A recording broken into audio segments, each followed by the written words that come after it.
Hey guys, welcome back to the Detail Hot Lap. We have a Saturday 2-minute special again. We're going to go ahead and replace the cabin air filter.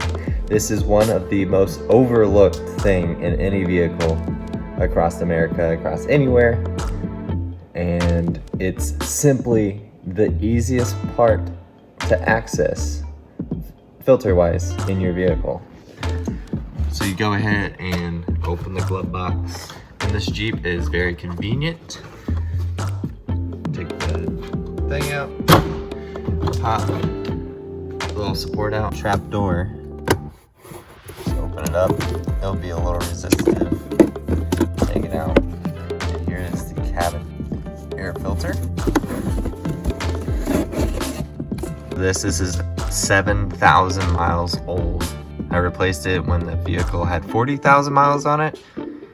And it's in pretty good condition. Yes, it did have a little bit of stuff within it. That would be normal. Just go ahead and use a blower, get it all out, and then just go ahead and put it back. If you have a new one, go ahead and install a new one. This thing will more than likely be disgusting if you haven't replaced it yet. So go ahead and replace it. And ladies and gentlemen, this is what a dirty cabin air filter does look like if you do not replace it after so many miles. Do take a good look at what you're breathing in every day. To give you guys a comparison of what the backside looks like compared to the front side of the filter looks like. Huge difference.